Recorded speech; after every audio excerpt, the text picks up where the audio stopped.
자, 여러분들, 우리 이제 독도에 대해서 우리 한번 공부를 해보도록 하겠습니다. 먼저 독도의 위치에 대해서 한번 공부를 해보도록 할게요. 독도의 위치, 가장 기본적인 거죠. 우리나라 영토의 가장 동쪽이다 라는 거, 이거는 기본 상식이죠. 이건 뭐 시험을 문제를 했던 이건 가장 기본적인 상식이죠. 우리나라 영토의 가장 어디다? 가장 동쪽에 위치하더라. 그래서 우리 지도를 한번 살펴보시면 한번 볼까요? 지도를 한번 보도록 하겠습니다. 지도를 살펴보시면, 우리나라 지도를 한번 보시면, 자, 독도가 어디에 있더라? 우리나라 영토의 가장 동쪽에 있음을 알 수가 있습니다. 여기가 독도죠? 그래서 영토 최동단이다. 가장 동쪽에 있다라는 뜻이죠. 가장 최동단이라는 걸 알 수가 있고요. 자, 그리고 한번 다시 돌아가 보도록 할게요. 영토 최동단이라는 거 우리 살펴봤고요. 그리고 다시 돌아오시면 위도와 경도는 그냥 이렇다. 그냥 위도는 위도 37도, 경도 132도. 그리고 행정구역상으로 따진다면 우리나라는 경상북도 울릉군 독도리다. 이건 이 독도리라는 것은 무엇이냐면 법적인 마을이란 뜻이에요. 법적으로 마을입니다. 그러니까 요게 뭐 어떤 건 이 리가 이게 뭐 이제 김천시 뭐 평안 남산동 뭐 김천시 뭐 대곡동 뭐 김천시 뭐 대신동 뭐 이러한 행정적인 단위를 가진 이러한 마을로서 이 법적으로 우리나라가 관리를 하고 있는 곳이란 걸 상징적으로 의미한다고 보시면 되겠습니다. 그래서 이런 것 법적으로 마을의 지위를 가지고 있다라는 거 정도 알아두셨으면 좋겠고요. 주변 성과의 거리가 중요합니다. 주변 성과의 거리를 살펴보면 울릉도와는 87.4km다. 그리고 일본의 오키섬과는 일본에서 가장 가까운 섬 오키섬과는 157.5km인데 요 사실이 결국에는 중요해요. 이게 무엇이냐? 일본에서 독도와 가장 가까운 오키섬보다 울릉도와 독도 사이가 더 가깝다. 거의 2배 가까이 가깝습니다. 그럼 이것을 무엇을 의미하느냐? 울릉도와 독도는 교류가 어떠하다? 교류가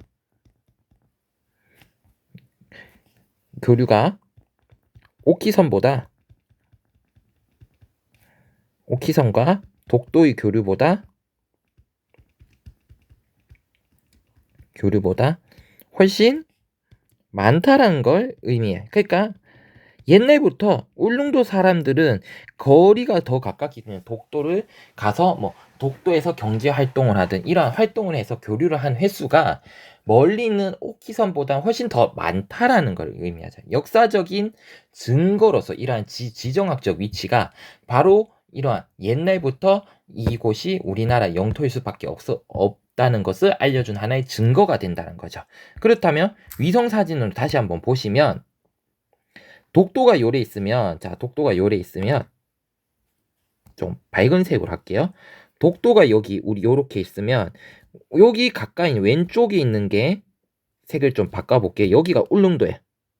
그래서 얘들 사이의 거리는 87.4km입니다.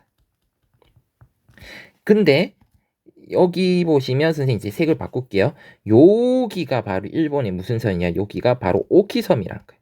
여러분들 봤을 때도 지금 오키섬과 독도의 거리가 상당히 멀다라는 거, 그리고 울릉도와의 거리가 독도가 오키섬과의 거리보다는 훨씬 가깝다라는 걸 알 수가, 이게 약 한 157km 정도 된다고 합니다. 그러니까 거리상으로 봤을 때도 어떠냐? 울릉도와 독도 사이의 교류가 어디? 독도와 오키섬과의 교류보다 훨씬 더 많았다라는 것을 우리가 알 수가 있다는 거죠. 왜? 거리상으로 가깝기 때문에. 이거는 교류의 양은 거리에 비례하기 때문에 가까우면 가까울수록 두 지역 사이의 교류가 훨씬 더 많게 된다는 거. 이런 점들 여러분들 알아두셨으면 좋겠습니다. 그래서 거리상으로 봤을 때도 우리가 옛날부터 훨씬 더 가까웠다 라는 거 알아두셨으면 좋겠고요. 자, 독도의 영역에 대해서 우리 한번 보겠습니다. 그러면 독도는 어떤 의미를 가지느냐? 영역적으로 봤을 때는 동해의 중심지 역할을 한다. 독도가 동해 한 복판에 있기 때문에, 그래서 동해의 중심지를 역할을 하기 때문에 주변 국가에 대해서 군사 안보적 측면에서 중요한 역할을 한다라는 거예요. 군사 및 안보적 측면에서 중요한 역할을 합니다. 그래서 일본이 러시아와 1904년에 러일 전쟁을 하면서 가장 1904년 러일 전쟁을 하기 위해서 이 독도를 자기 땅으로 공식적으로 편입을 해야 되거든요. 왜? 러시아와의 전쟁에서 유리해지기 위해서. 그래서 1904년에 시마네현 고시 제40호를 통해서 자기 땅으로 편입을 했다는 것을 공식적으로 알리게 되는 거죠. 왜? 그리고 이 독도를, 독도 울릉도와 독도를 자신들의 기지를 활용해서 어떻게 러시아와의 전쟁에서 승리하게 되는 겁니다.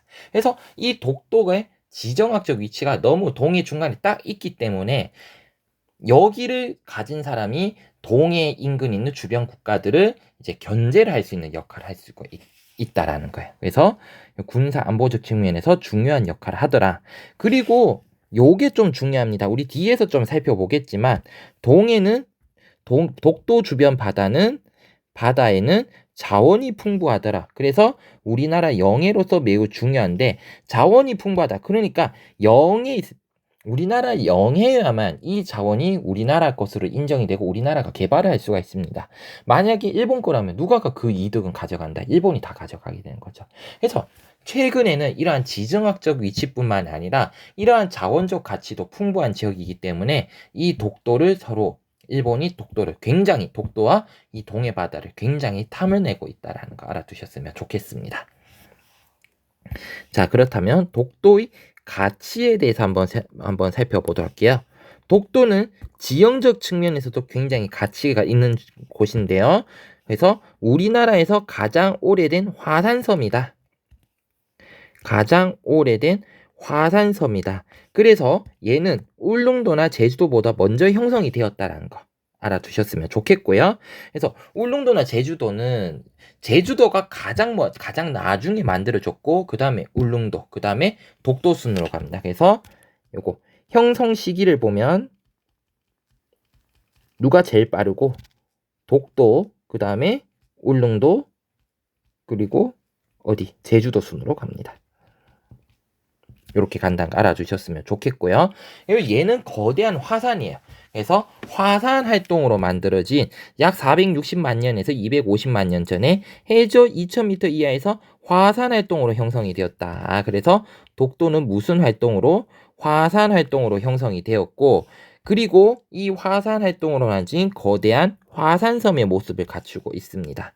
그리고 이 독도는 꼭대기가 수면 위로 나온 것이라는 거예요. 그래서 이게 과거에는 요렇게 되어 있었는데 어떻게 파랑과 여러 가지 침식 작용으로 인해서 어떻게 됐다. 이것들이 사라지게 되었고 현재의 독도가 남아 있다는 거죠. 그리고 얘도 언젠가는 언젠가는 이러한 침식 작용을 받아서 언젠가는 이렇게 바다 밑으로 가라앉을 거예요. 그래서 독도는 요거 알아두자. 꼭대기 부분이 수면 위로 나온 것이다 라는 거 알아두셨으면 좋겠습니다. 넘어가도록 할게요. 그리고 독도가 중요한 것은 바로 이 경제적 측면이 굉장히 중요합니다. 그래서 독도의 경제적 측면 우리 꼭 공부를 하고 알아두셔야 돼요. 그러면 경제적 측면으로 봤을 때 첫 번째 조경수역이라고 불리는 바다가 형성이 됩니다. 그러면 이 조경수역이란 것 도대체 어떤 거냐면 독도 주변 바다에서는 북쪽에서 내려오는 북한 한류라는 해류, 차가운 바닷물이죠. 북한 한류라고 불리는 차가운 바닷물과 남쪽에서 올라오는 쿠로시오 난류라는 해류, 그러니까 얘는 따뜻한 난류예요. 쿠로시오 난류가 만나는 지역입니다. 그래서 황금오장인 조경수역을 이룬다라는 거예요. 그래서 다시 한번 보시면 이렇게 북한 한류라고 부르는 차가운 바닷물과 어떤 쿠로시오 난류라는 따뜻한 바닷물이 어디에서? 바로 이 독도 주변에서 만난다는 거죠. 그래서 여기에 무엇이 형성이 된다? 바로 조경수역이 형성이 된다는 거죠. 그래서 차가운 바닷물과 따뜻한 바닷물이 만나는 지점이기 때문에 이 지역은 그 어느 지역보다도 어족 자원이 굉장히 풍부한 지역이 형성이 된다라는 거 알아두셨으면 좋겠습니다. 그래서 이 조경수역은 어떤 곳이냐? 바로 어족 자원이 풍부한 지역이다 라는 거 알아두셨으면 좋겠습니다. 그리고 두 번째는 이 지역에 매장이 되어 있는 자원 때문이기도 합니다. 우리 이것을 메테인 하이드레이트, 선생님 때는 메탄 하이드레이트라고 부르는데요. 이 메탄이 메테인으로 바뀌었죠. 그래서 메테인 하이드레이트라는 자원이 매장이 되어 있습니다. 그렇다면 이 메테인 하이드레이트라는 건 무엇이냐? 바로 천연가스와 물이 결합해서 만들어진 지역입니다. 그래서 얘는 독도 주변 수심 300m 이상의 깊은 바다에 매장이 되어 있어요. 그래서 얘 같은 경우에는 어떤 거냐? 천연가스와 물이 높은 수압과 차가운 수온으로 인해서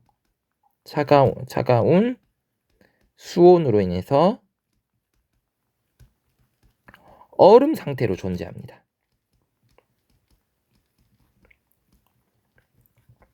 이 자원은 우리 메테인 하이드레이트라고 부르는데요. 그래서 얘를 건져내면 마치 좀 드라이 아이스 같은 그런 느낌이 있대요. 근데 여기에 불을 붙이면 어떠냐? 불이 활활활 타오릅니다. 그래서 얘의 별명이 불타는 얼음이기도 합니다. 근데 얘는 천연가스 성분을 가지고 있다라는 거예요. 그래서 어떻게 얘를 건질 수 있다면 얘를 건져서 뭐 액화를 시키든지 한다면 무엇을 여기에서 막대한 천연가스 성분을 뽑아낼 수 있다라는 거죠. 근데 이 메테인 하이드레이트라는 자원이 어마어마하게 세계에서 가장 많이 묻혀진 지역이 바로 이 독도 주변의 동해라고 합니다. 그래서 이러한 메테인 하이드레이트라는 새로운 자원을 확보하기 위해서도 독도의 가치가 굉장히 중요하다는 거고요. 그리고 한 가지 좀 더 나간다면 천연가스와 더불어서 같이 나는 자원이 바로 석유입니다. 그럼 무엇이냐? 메테인 하이드레이트가 존재한다는 것은 실제 천연가스가 매장이 되어 있다는 얘기겠죠. 실제로 우리나라에서는 천연가스를 일부 소량 생산을 합니다. 그럼 무엇이냐? 이 독도 주변에 메테인 하이드레이트가 대량으로 매장이 되어 있다는 것은 무엇이냐? 천연가스가 대량으로 매장이 되어 있다는 가능성이 높다는 거고, 그리고 천연가스와 석유는 세트니까 하면 우리나라 동해 바다에는 무엇이 매장이 되어 있을 가능성이 높다. 바로 석유가 매장이 될 가능성이 높다는 거죠. 그래서 요러한 점들 그래서 자원적 가치 때문에 이 지역이 포기할 수 없는 굉장히 중요한 지역이다라는 거 알아두셨으면 좋겠습니다. 그래서 사진 보시면 지금 불에 활활 타는 거 우리 볼 수가 있는데 이것을 불타는 얼음이라 부르는 바로 메테인 하이드레이트다라는 거 알아두셨으면 좋겠고요. 그리고 영역적 가치를 보시면 그래서 얘는 주변 국가의 위치가 너무 절묘하기 때문에 주변 국가의 선박 및 항공기 이동 사항을 파악할 수 있다라는 거. 그러니까 주변 국가가 뭐 하는지 여기서 감시가 가능하고요. 그리고 동해에 이렇게 나와 있기 때문에 동해 한복판에 우리나라의 영토가 있다는 것은 이 동해 주도권을 쥐기 위한 전진기지 역할도 할 수 있다. 그러니까 동해를 장악할 수 있는 상당히 유리한 조건에 만들죠. 왜? 동해 한가운데 우리나라 영토가 있기 때문에 우리는 여기를 자유롭게 이용할 수가 있지만 주변 국가들은 자유롭게 이용을 할 수 없기 때문에 이 동해를 어떻게 우리나라가 효율적으로 관리를 할 수 있는데 굉장히 중요한 역할을 한다는 거고요. 동해에 우리나라의 영향력을 크게 행사할 수 있는 지역이라는 거예요. 그리고 최근에는 요겁니다. 지구 온난화로 인해서 얼음으로 막혀있던 북극으로 가는 항로가 열린다. 북극 항로가 열리면서 독도의 중요성은 더욱더 증가가 되고 있다. 라는 거 여러분들 알아두셨으면 좋겠습니다. 그래서 우리 지금까지 선생님과 함께 독도에 관해서 한번 수업을 살펴봤고 여러분들 내용 정리 한번 잘 해주시면 좋겠습니다. 그러면 영상은 여기에서 마치도록 하겠습니다.